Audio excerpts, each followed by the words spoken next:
शुरू करते हैं नया चैप्टर स्टेट्स ऑफ मैटर। आपको बता दूं, जब मैंने स्टोशियोमेट्री पार्ट वन आपको पढ़ाना शुरू किया था तो ही मैंने बोला था कि तीन स्टेट्स ऑफ जो मैटर हैं जिसमें सॉलिड लिक्विड गैस है। तो आपको ये वाला सेक्शन धीरे धीरे करके चैप्टर वाइज आपको पढ़ने को मिलेगा। स्टेट्स ऑफ मैटर में लोग गैस के बारे में बात करेंगे, आगे सॉलिड स्टेट पढ़िएगा आप। कुछ स्टेट बोर्ड में वो अभी भी 12th में है, कुछ में सीबीएसई ने उससे क्लास 11 में कर दिया है। और उसके बाद solution and it's colligative properties of liquid के रिस्पेक्ट में बात कीजिएगा। तो यहां पर इस चैप्टर में आप एक्सक्लूसिवली गैस के बारे में बात कीजिएगा कि उसके बिहेवियर्स के बारे में बात कीजिएगा, किस तरह से काम करता है। बहुत जबरदस्त चैप्टर है, बहुत ही मजेदार और सच्चाई में बहुत ही आसान। बहुत मजेदार आएगा, मजा आएगा पढ़ने में आपको। तो बिना कोई समय को गवाए हम लोग स्टेट्स ऑफ मैटर को शुरू करते हैं। पेन पेपर रेडी कर लिया बेटा? शुरू करें। Let's start states of matter. तो सबसे पहली बात कि भाई स्टेट्स ऑफ मैटर जो है इसमें एक खास तरह का डेफिनेशन कहिए, एक टर्म आता है ट्रिपल पॉइंट का। अक्सर बच्चे पूछते हैं सर ये ट्रिपल पॉइंट क्या होता है। अब ट्रिपल पॉइंट होता है कि the temperature at which the three states of a substance exist together is called triple point. Three states of substance मतलब सॉलिड लिक्विड गैस। एक ऐसा टेम्परेचर जबकि सॉलिड लिक्विड गैस तीनों एक साथ एग्जिस्ट करे तो हम उसे ट्रिपल पॉइंट कहेंगे। तो इस डेफिनेशन को याद रखिएगा। जैसा कि जाहिर सी बात है ये इंट्रोडक्टरी लेक्चर है तो यहां पर आपको डेफिनेशंस वगैरह सभी सुनने को मिलेगा। तो इसीलिए ध्यान से चीजों को लिखिए और इनका आगे इस्तेमाल होगा, बहुत इस्तेमाल होगा क्लास 12 तक भी। आगे बढ़ते हैं। ट्रिपल पॉइंट हो गया। अब जो गैसियस कंपोनेंट की बात करते हैं तो नॉर्मली आप गैस में क्या देखते हैं, वहां पर कोई इंटरमोलिकुलर फोर्स ऑफ अट्रैक्शन तो होता नहीं। पर अगर गैस के अलावा बाकी स्टेट्स ऑफ मैटर की बात कीजिए, सॉलिड की, लिक्विड की, तो वहां तो कोई ना कोई इंटरमोलिकुलर फोर्स ऑफ अट्रैक्शन होगा। ठीक है, मैं मानता हूं स्टेट्स ऑफ मैटर में आपको मैं ज्यादा गैस के बारे में बताऊंगा, पर लिक्विड और सॉलिड भी तो एग्जिस्ट करता है कहीं ना कहीं। तो उसको भी थोड़ा बहुत ध्यान में रखते हुए हम लोग इंटरमोलिकुलर फोर्स ऑफ अट्रैक्शन की बात करेंगे। ठीक है, इसमें क्या होता है जरा पहले इसको देखते हैं।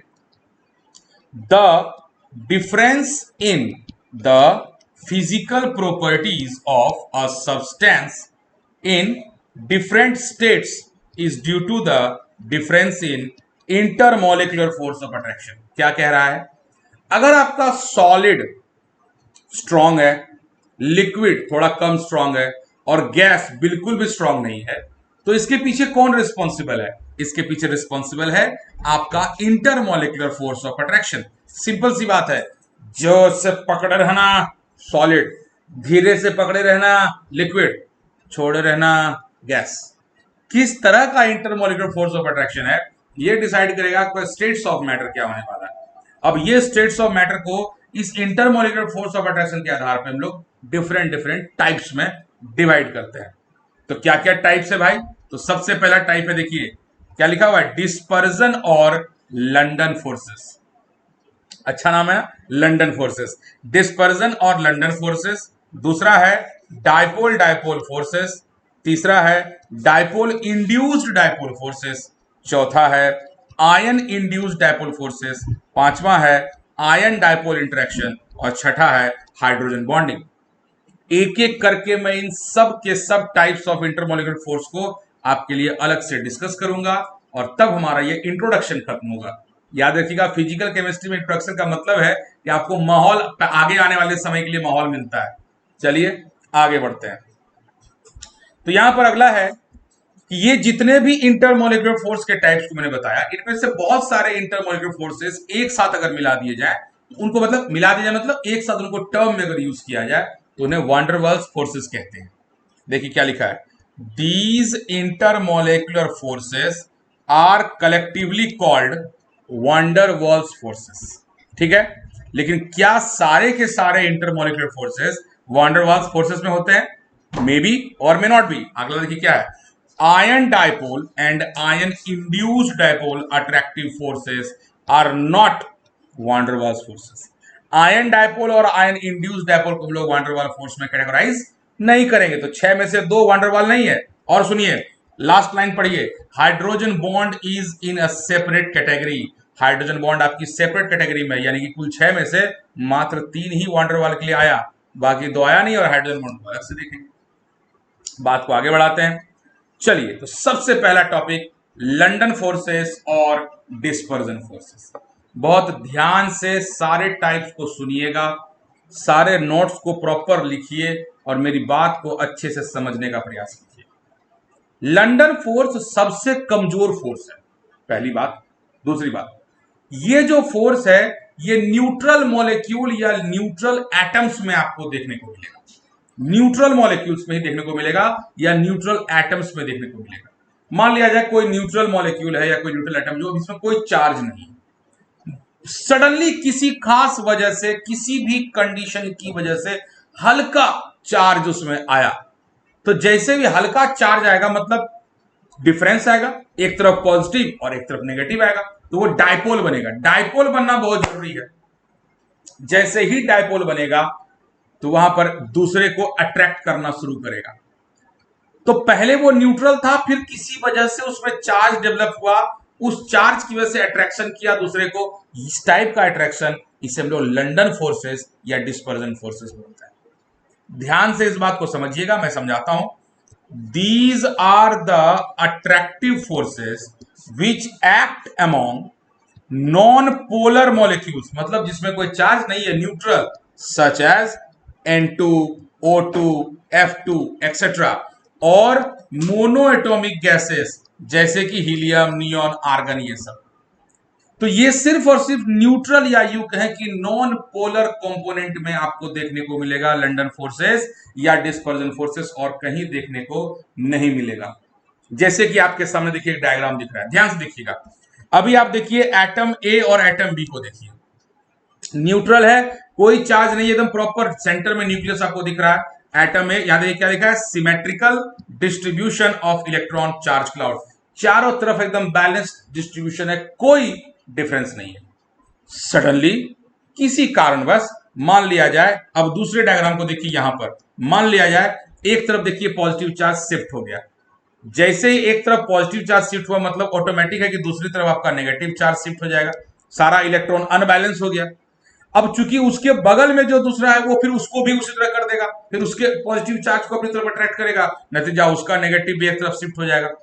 अब इस वजह से उनमें चार्ज का डिफरेंस आ गया और वो बन गए डायपोल, और अब उनमें अट्रैक्शन होगा। क्या लिखा है, atom A with instantaneous dipole. Instantaneous term कब यूज होता है, जब छोटे समय के लिए, छोटे अमाउंट के लिए ये बात यूज की जाए। Instantaneous dipole, more electron density on right side, आपका इलेक्ट्रॉन डेंसिटी राइट साइड में हो गया तो नेगेटिव चार्ज उधर हो गया, अब वो बन गया डायपोल, अब वो दूसरे को अट्रैक्ट करेगा।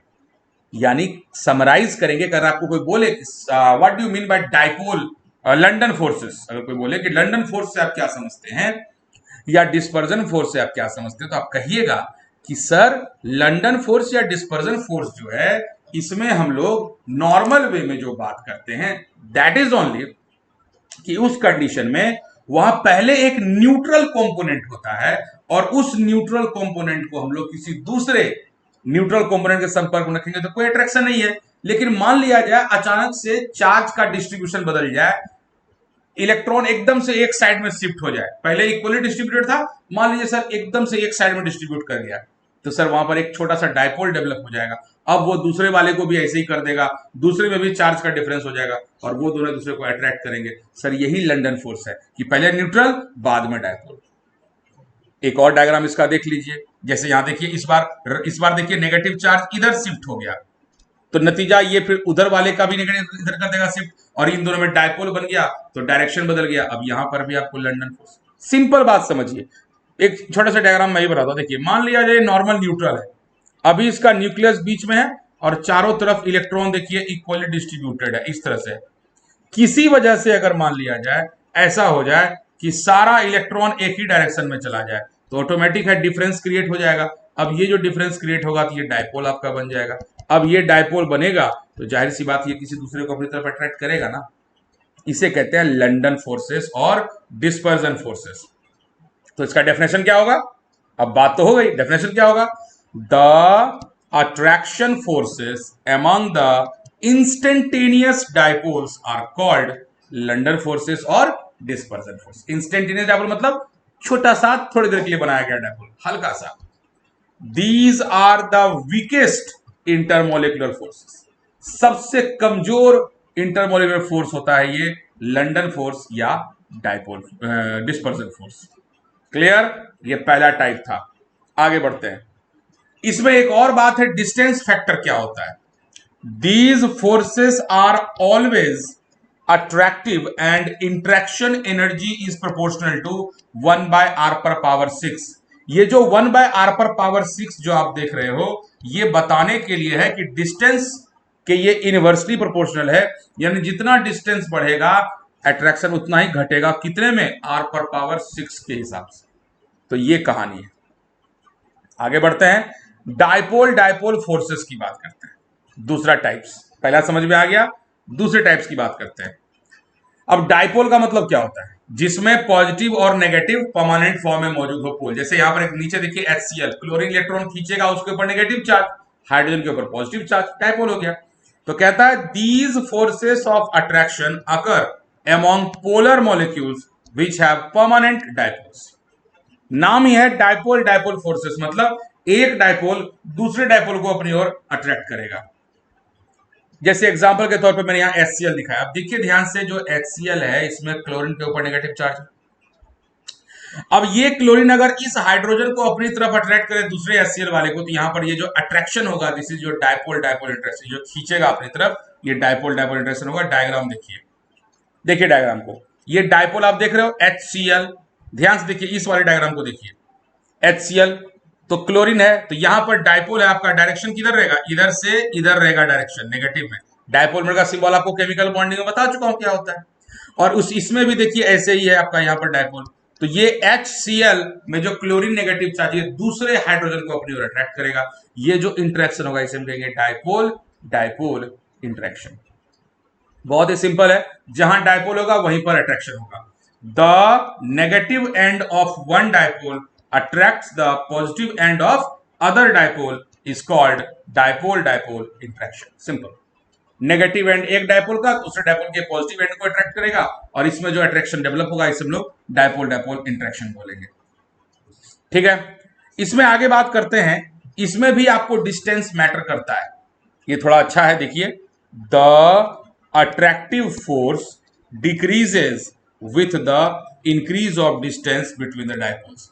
जाहिर सी बात है, जितना डिस्टेंस बढ़ाइएगा अट्रैक्शन घटेगा। The dipole dipole interaction energy is inversely proportional to distance r, यानी कि डिस्टेंस r के वो इनवर्सली प्रोपोर्शनल होगा between polar molecules. Example HCl HBr, इसमें देखिए 1/r चलेगा।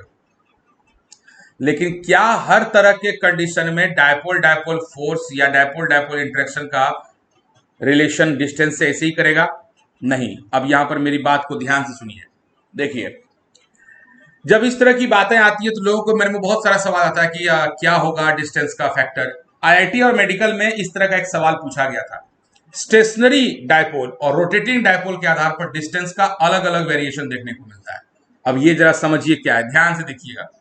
अगर स्टेशनरी पोलर मॉलिक्यूल है तो वहां पर आपका जो देखिए DDIE जो लिखा है, dipole dipole interaction energy, DDIE dipole dipole interaction. अब इतना बड़ा लिखता है यार, समझ सकते हो, इतना बड़ा लिखने से क्या फायदा। तो डाइपोल डाइपोल इंट्रैक्शन एनर्जी ये इनवर्सली प्रोपोर्शनल है RQ के, जैसे सॉलिड में ये होगा। स्टेशनरी के लिए 1/RQ, अगर स्टेशनरी कंपोनेंट है तो 1/RQ, और अगर रोटेटिंग पोलर मॉलिक्यूल है जो रोटेट कर रहा है उसके लिए 1/R6 वेरी करेगा। तो सिंपल डाइपोल है तो उस कंडीशन में 1/R, स्टेशनरी डाइपोल है तो 1/R3, और अगर रोटेटिंग है तो 1/R6। बेटा ये एकदम दिमाग में रखना, ये क्वेश्चन पूछा गया है, कई बार पूछा गया है। आगे बढ़ते हैं। The dipole dipole interactions are stronger than London forces but are weaker than ion ion interaction. London से ज्यादा स्ट्रांग होता है, लेकिन आयन आयन इंटरेक्शन से डाइपोल कम होता है। इस बात को आप दिमाग में रखिएगा। दो फोर्स बता दिया, पहला कौन सा बताया? लंदन फोर्सेस, और दूसरा कौन सा बताया? Dipole dipole interaction. बहुत कमाल का ये चैप्टर है बेटा, इसमें बहुत मजा आएगा। ये तो खैर थ्योरेटिकल पार्ट है, थ्योरेटिकल पार्ट है मैं आपको बता रहा हूं, पर मजा बहुत आएगा न्यूमेरिकल्स बनाने में। बॉयल्स लॉ, चार्ल्स लॉ बहुत पढ़ेंगे, शानदार चैप्टर है। आगे बात को बढ़ाया जाए डायपोल इंड्यूस्ड डायपोल फोर्सेस, तीसरा type dipole induced dipole forces, the interaction between a polar molecule and the induced dipole is called dipole induced dipole interaction. जरा बात को समझिएगा, डायपोल तो आप समझ रहे हैं, इंड्यूस्ड डायपोल का मतलब क्या होता है? जैसे आपने सुना होगा कि एक सड़ा हुआ आम टोकरी में रखे हुए सारे के सारे आम को सड़ा देता है। ये कैसे हुआ कि एक सड़े हुए आम ने बाकी आम को इंड्यूस किया सड़ने के लिए। उसी तरह से मान लिया जाए एक डायपोल आपके पास आया, तो यहां पर अगर इसके बगल में कोई न्यूट्रल मॉलिक्यूल आता है, तो न्यूट्रल मॉलिक्यूल जो है ना, उस न्यूट्रल मॉलिक्यूल पर ये अटैक करेगा और उसे भी वो डायपोल में कन्वर्ट कर देगा। मतलब एक डायपोल ने दूसरे न्यूट्रल को डायपोल करवाया, तो इंड्यूस्ड डायपोल, इंड्यूस मतलब उसके अंदर डायपोल का कैरेक्टर पैदा किया, तो हम कहेंगे वहां पर इंड्यूस हुआ। तो जब एक डायपोल किसी न्यूट्रल मॉलिक्यूल के संपर्क में आकर न्यूट्रल मॉलिक्यूल को भी डायपोल बना दे, तो ऐसे कंडीशन से कहते हैं डायपोल इंड्यूस्ड डायपोल। जरा डायग्राम को देखिए, मान लिया जाए ये पहला डायग्राम देखिए, ये आपका परमानेंट डायपोल है, और अभी देखिए ये आपका नॉन पोलर मॉलिक्यूल मतलब न्यूट्रल है, ये आपका अभी न्यूट्रल है। अब इस डायपोल की वजह से इस न्यूट्रल मॉलिक्यूल में देखिए नीचे साइड में यहां पर ये देखिए एक डायपोल क्रिएट हो गया, तो यहां पर क्या कहेंगे, इंड्यूस हो गया। पहले ये आपका डायपोल था, ये आपका न्यूट्रल था, इस न्यूट्रल में कोई चार्ज नहीं था, लेकिन डायपोल ने उसके संपर्क में आकर जबरदस्ती, क्योंकि यहां पर आपका देखिए नेगेटिव साइड था, तो जबरदस्ती इसके अंदर इसने पॉजिटिव चार्ज डेवलप करना, नेगेटिव यहां पर पॉजिटिव डेवलप करना शुरू कर दिया। देखिए यहां पर आपका पॉजिटिव डेवलप हो गया, अब ये इसका इंटरेक्शन यहां डेवलप करेगा। तो एक डायपोल ने एक न्यूट्रल मॉलिक्यूल को इंड्यूस कर दिया डायपोल बनाने में। इसी बात को मैं यहां पर बता रहा हूं, ध्यान देखिए, चिड़िया वापस आ, चल बेटा देख, अरे यार खुल जा, हाँ देखो, the interaction between a polar molecule and the induced dipole is called dipole induced dipole interaction. फिर से चिड़िया को उड़ा दो, चल बेटा उड़, बहुत हो गया, ये कहानी उड़ी, ये हो गया डायपोल इंड्यूस्ड डायपोल। बात को आगे बढ़ाते हैं, the interaction energy is proportional to, यहां पर भी 1/r⁻⁶ इसका भी होगा, यानी डायपोल इंड्यूस डायपोल की जो है 1/r⁻⁶ के हिसाब से चलेगा। डिस्टेंस बढ़ने से इंट्रैक्शन घटेगा। Greater the polarizability, greater is the strength of this type of interaction. अब यहां पर एक सवाल आया, sir what do you mean by polarizability? शब्दों को तोड़िए, polarizability, polarize ability, ability to gets polarize is the polarizability, यानी किसी न्यूट्रल मॉलिक्यूल की एक एबिलिटी कि वो पोलराइज हो जाए, उसकी पोलराइजिबिलिटी कहलाएगी। तो इसमें क्या कहता है, greater the polarizability, greater is the strength of this type of interaction. जितना आसानी से न्यूट्रल मॉलिक्यूल खुद को पोलराइज करेगा, अपने आप को डायपोल में कन्वर्ट करेगा, उतना उसके अंदर स्ट्रेंथ आएगा अपने बॉन्ड को बनाने का, उतना डायपोल इंड्यूस्ड डायपोल इंट्रैक्शन देखने को मिलेगा। Last line, polarisability of neutral molecule, मतलब यहां पर मैं बात कर रहा हूं उस न्यूट्रल मॉलिक्यूल की जो पोलराइज हो सके। क्लियर? चलते हैं अगले चौथे टाइप पर, आयन इंड्यूस्ड डायपोल फोर्सेस। मतलब एक आयन होगा और एक न्यूट्रल मॉलिक्यूल होगा। अब आयन क्या करेगा, न्यूट्रल, जैसे यहां पर देखिएगा, मैं एक एग्जांपल दूं, मान लिया जाए यहां पर एक केटायन है, सपोज कीजिए, और इसके बगल में ये एक न्यूट्रल मॉलिक्यूल है, तो ये केटायन क्या करेगा, इसके संपर्क में आते आते यहां पर जाहिर सी बात है एक नेगेटिव चार्ज क्रिएट करवाएगा और एक पॉजिटिव चार्ज क्रिएट करवा देगा। तो पहले न्यूट्रल था, बाद में इस आयन ने इसे एक डायपोल बना दिया, तो हम कहेंगे ion induced dipole interaction. A non polar molecule may be polarized by an ion near it is called induced dipole। समझ रहे हैं बात को? एक आयन ने एक न्यूट्रल मॉलिक्यूल को इंड्यूस कर दिया।